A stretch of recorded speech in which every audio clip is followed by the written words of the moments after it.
Eu quero convidar você para o texto que está no Evangelho de Marcos, ou Evangelho de Jesus Cristo, segundo escreveu Marcos, capítulo 1, versículos 14 e 15. Acompanhe aí, aonde você estiver, na sua Bíblia, ou então ouça e assista a leitura da palavra do Senhor. Diz assim: E depois que João foi levado à prisão, Jesus partiu para a Galileia, pregando a todos as boas novas de Deus. Versículo 15: Cumpriu-se o tempo e está chegando o reino de Deus. Palavras de Jesus. Essa era a pregação de Jesus. Arrependei-vos e crede no Evangelho. Vou ler mais uma vez o versículo 15. Cumpriu-se o tempo e está chegando o reino de Deus. Arrependei-vos e crede no Evangelho. Eu quero orar com você, pedindo a Deus que fale conosco por esta palavra. No nome de Jesus, Senhor, nós estamos diante de Ti, diante da palavra do Senhor que lemos agora, quando estaremos aqui compartilhando, transmitindo, pregando a mensagem do Senhor. Pedimos que o Senhor fale aos nossos corações, que cada vida seja alcançada pela palavra do Senhor, pois é a própria palavra que diz que a palavra do Senhor ela não volta vazia, antes ela fará aquilo que lhe apraz, aquilo que dá prazer e que satisfaz ao Senhor. Que nesta noite a resposta que venha de cada coração seja uma resposta construída pelo Teu Espírito, através do convencimento, pela mensagem exposta e pregada, em nome de Jesus. Amém.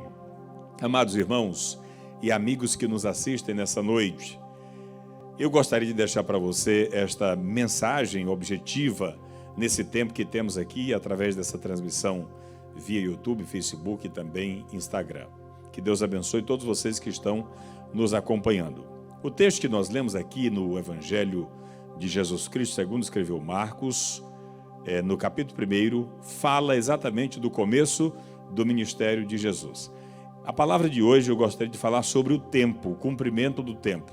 A importância da gente entender o tempo nas nossas vidas. O tempo ele é igual para todos, as circunstâncias são diferentes, mas o tempo ele é o mesmo, ele gira igualmente para todos aqueles que estão debaixo do sol, para todos aqueles que estão sobre a terra. Deus trabalha com um relógio diferente do relógio dos homens, mas Deus trabalha também com esse cronos que ele estabeleceu para o mundo dos homens.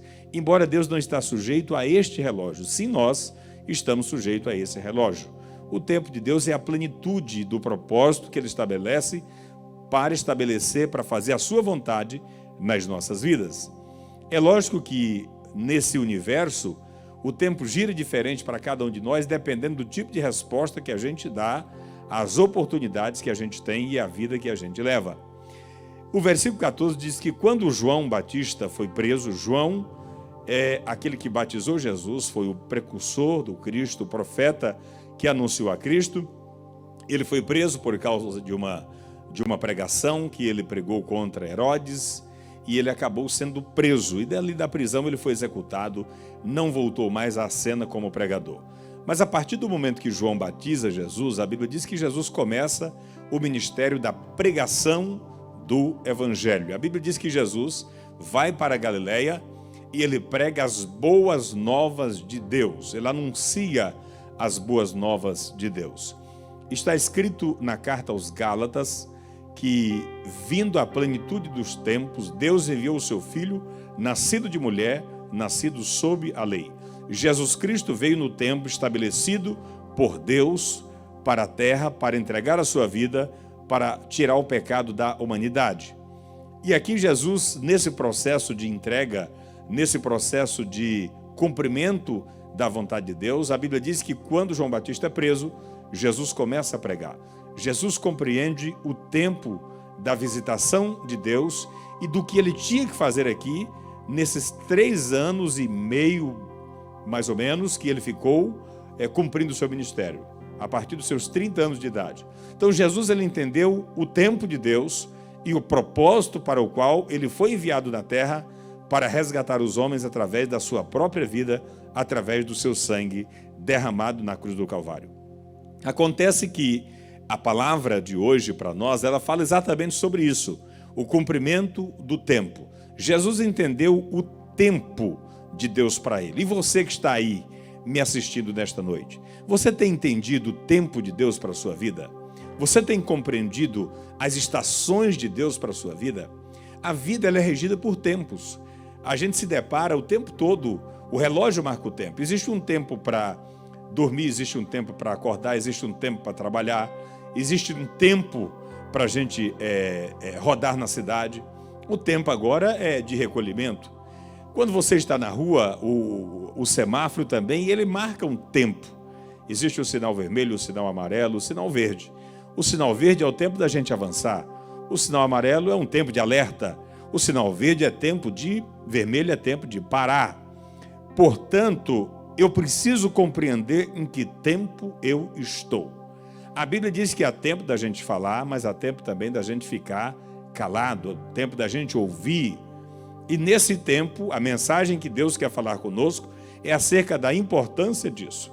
E eu gostaria de deixar aqui para você algumas poucas lições, mas para ajudar você a discernir isto. Por exemplo, os judeus, por mais que Jesus pregou, eles não conseguiram reconhecer o tempo da visitação de Deus através do Messias, através de Jesus, e acabaram matando Jesus, sacrificando Jesus, por não reconhecerem Jesus como o Filho de Deus, como o Messias que viria no tempo certo para salvá-los como filhos da promessa de Deus, como descendência de Abraão.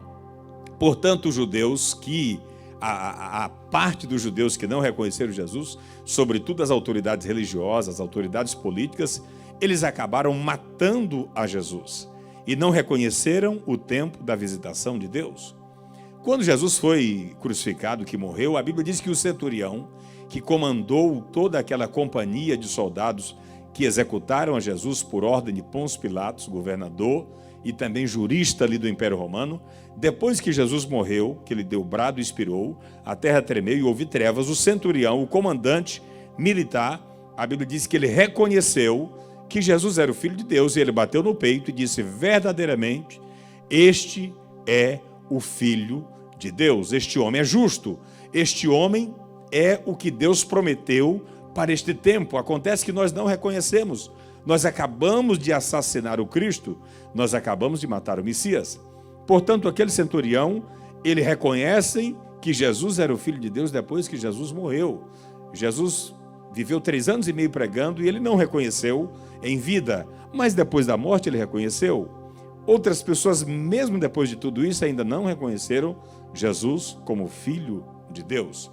E eu gostaria de deixar para você aqui o que eu preciso saber sobre o tempo. E esta é a palavra que eu quero deixar para você desta noite aqui da parte de Deus. Primeira coisa, o que eu preciso saber sobre o tempo? Eu preciso reconhecer em que tempo eu estou. A vida tem um ciclo normal. Existe aquilo que depende de mim, mas existe aquilo que está na mão de outras pessoas. Agora, quando eu não posso mudar aquilo que está fora, mas eu posso mudar aquilo que está aqui dentro. Nós estamos vivendo num tempo em que as pessoas querem mudar as circunstâncias, querem mudar aquilo que está fora.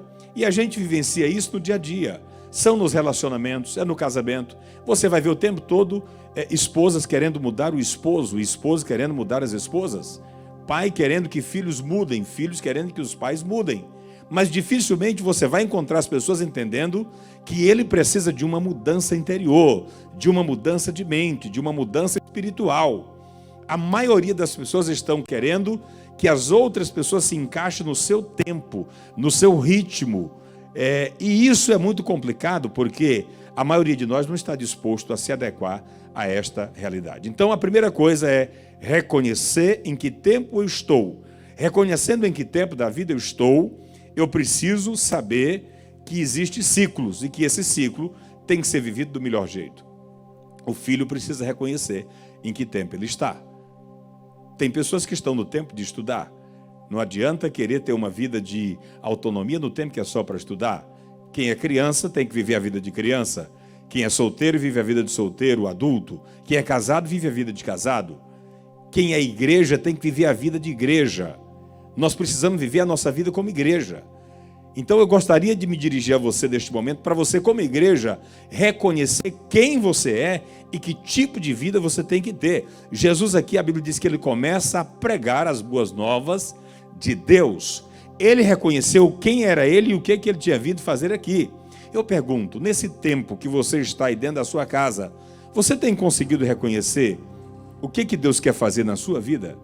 Ou você é daqueles que está o tempo todo querendo mudar as circunstâncias, querendo mudar o que está fora, querendo mudar o que você não tem poder para mudar? Porque o tempo todo, às vezes a gente quer mudar aquilo que não está ao nosso alcance mudar. Mas Deus quer que a gente mude aquilo que está ao nosso alcance. E eu tenho certeza que está ao seu alcance ler a Bíblia. Ninguém está te proibindo de ler a palavra de Deus. Eu tenho certeza que está ao seu alcance orar. Ninguém está te impedindo de orar. Eu tenho certeza que está ao seu alcance jejuar. Ninguém está te impedindo de jejuar. Ninguém está impedindo você de buscar a face do Senhor, de ter experiências extraordinárias com Deus. Portanto, esse tempo é um tempo de buscar a face do Senhor. E as pessoas que ouviam a Cristo, ele deixou muito claro qual era o tempo em que elas estavam. A Bíblia diz que quando cumpre o reino de Deus, e ele deixa uma mensagem, a primeira coisa que ele diz é: arrependei-vos, é chegado o reino de Deus. Então, para você que nesta noite está em dúvida de que tempo é o tempo que você está vivendo, eu quero dizer para você, é tempo de arrependimento. Anote isso aí, você que está em casa, se você puder anotar. Esta mensagem tem esse propósito, de lançar luz no seu entendimento para saber em que tempo você está. É tempo de arrependimento. Mas eu só posso me arrepender se eu reconhecer quem é Deus, quem sou eu, em que tempo estou. Se Deus nos permitiu um tempo de recolhimento, é um tempo para pensar a nossa vida, para pensar a nossa prática de fé, para pensar a nossa conduta, para pensar a nossa caminhada. E Jesus chega na Galileia e ele diz: o reino de Deus é chegado a vós. Portanto, primeira coisa, arrependimento. A mensagem de arrependimento. João Batista estava pregando arrependimento. Jesus chega e dá continuidade da mensagem, dizendo: Deus quer que o mundo se arrependa. Eis aqui a salvação, o reino de Deus é chegado até vocês. Agora, o que é que os homens têm que fazer? Arrepender-se dos seus pecados. E quando a gente fala de arrependimento, nós não só precisamos arrepender das más obras que fazemos, precisamos nos arrepender das boas obras que não praticamos. Precisamos arrepender da nossa incredulidade em Deus e no seu propósito. Precisamos nos arrepender de não reconhecer a revelação e a vontade de Deus para nós. Portanto, nesta noite, a primeira coisa é reconhecer o tempo que você está, e esse tempo, eu respondo a você, é tempo de arrependimento. Segundo lugar, discernir a minha missão nesse tempo. Eu pergunto a você, qual é a sua missão? Qual é o propósito para o qual Deus estabeleceu a sua vida, particularmente, individualmente? Não precisa preocupar com a vida dos outros. A Bíblia diz: examine-se, pois, o homem a si mesmo, e assim coma deste pão e beba deste cálice. Ou seja, examine a si mesmo e participe da graça de Deus que foi revelada a você. Participe do corpo de Cristo. Jesus precisa estar em mim, estar em você. Isso revelará o propósito e a nossa missão de vida aqui na terra. Quantas pessoas vivendo uma vida com ausência de significado? Eu preciso entender o propósito para o qual eu existo, por que é que eu estou aqui e o que é que tem que ser feito por mim. Só isso vai trazer para mim o verdadeiro significado da minha vida. Quantas pessoas com vazio existencial, quantas pessoas com milhares de interrogações na sua mente, no mundo afora, por não entender o que a vida significa. Quantas pessoas achando que a morte é o fim de todas as coisas. Não, a morte não é o fim, a morte é o começo de uma nova vida para aqueles que estão em Cristo, para aqueles que entregaram a sua vida para Jesus. Portanto, é preciso discernir a minha missão aqui na terra nesse tempo. E como a gente precisa pensar no fim da nossa vida. É exatamente saber que vai morrer que nos dá todo o sentido de saber que tipo de vida nós precisamos ter. A nossa vida precisa valer a pena. A nossa vida precisa ter significado. Portanto, Jesus sabia para que veio, disse às pessoas o que elas tinham que fazer e revelou às pessoas o tempo em que ele, Cristo, estava e o tempo em que o mundo estava. Qual era a revelação de Deus para o mundo? É que era momento de receber o Filho de Deus. Mas a Bíblia diz, veio para os que era seu e os seus não receberam, mas a todos quanto receberam, Deus lhes o poder de serem feitos filhos de Deus, aos que creem no seu nome. Portanto, eu e você precisamos crer. Jesus disse aqui, arrependei-vos e crede no Evangelho. Não é crer apenas na religião, não é se tornar apenas um religioso, é acreditar no poder do Evangelho. E aí Jesus diz que nós precisamos responder a esse Evangelho com fé. Nós precisamos responder com confiança ao Senhor. Na medida que Jesus pregava, pessoas entregavam as suas vidas a Ele com fé, através da fé, porque a Bíblia diz que o justo viverá da fé. Se ele recuar, a alma do Senhor não tem prazer, não tem satisfação nele. Portanto, a crença no Evangelho, especialmente num momento como esse que nós estamos vivendo, ela é fundamental para você entender a Escritura, para entender a Bíblia Sagrada, para entender a revelação de Deus, para entender a visitação do Senhor. Aí eu pergunto, você sabe o que Deus quer de você? Você sabe o que Deus quer da sua família? Você sabe o que Deus quer da sua casa? Eu diria que isto é o maior tesouro num momento como esse que a gente está atravessando. Jesus sabe exatamente o que ele havia de fazer na terra. E você, sabe o que você está fazendo? Sabe o que Deus quer de você? Nós vamos terminar esta palavra para orarmos juntos nessa noite. Arrependimento e fé é a palavra de Deus para você nesta noite. Primeiro, arrepender. Segundo, responder com fé ao Evangelho de Deus. Jesus anunciava as boas novas de Deus, num tempo difícil de muita incredulidade, mas nem por isso ele desanimou de cumprir o seu propósito. Porque quem vive por significado, por propósito, nada o abate, nada o desanima.